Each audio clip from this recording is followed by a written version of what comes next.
Donc jeudi 8 juin. Donc là, vision macro, on était là-dessus. On était dans une compression qui ressemblait plutôt à celle-là. Donc c'est-à-dire que dès qu'on venait sur un plus bas, on repartait à la hausse. Dès qu'on arrivait sur un plus haut, on repartait à la baisse. Donc j'avais fait deux scénarios. Un break était possible ou alors un range entre le milieu du range et le plus bas. Bon là, l'ouverture, pas de signal, pas de signal, pas de signal d'achat. Ça, c'est le même que ce qu'il y a eu il y a 2 jours. Clôture plus haute, là, j'aurais pu acheter.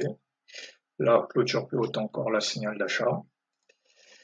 Là, ici, on arrive sur une zone de trouble, parce que là, c'est une zone qui pouvait faire résistance. On est aussi proche de ce bearish order block, donc on va plutôt attendre soit un reversal, soit une confirmation. Ça, c'est pas suffisant pour un reversal.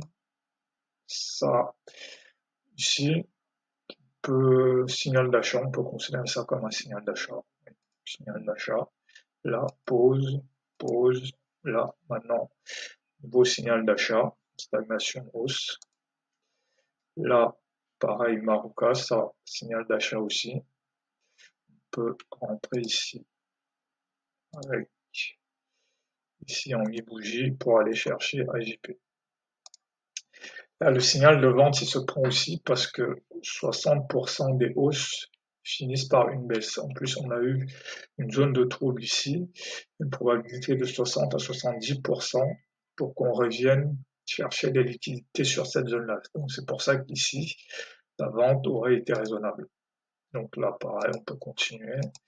Signal de vente toujours, target cette zone-là, voire un retracement complet. Donc voilà, pareil, même raisonnement qu'ici. Quand on montait, on est arrivé sur la zone de trouble, donc on va attendre une confirmation. Là maintenant, on a plutôt une confirmation de reprise de la hausse. Donc là, signal d'achat, signal d'achat, signal d'achat, signal d'achat. Le plus probable maintenant, c'est qu'on va venir chercher le plus haut de lundi. Donc voilà, là, il est 21h, donc là, on peut gérer ça avec des ordres. Et là, on vient pas chercher le haut du lundi, mais à quelques points près. On vient plutôt chercher la clôture la plus haute de la veille, donc ça marche aussi.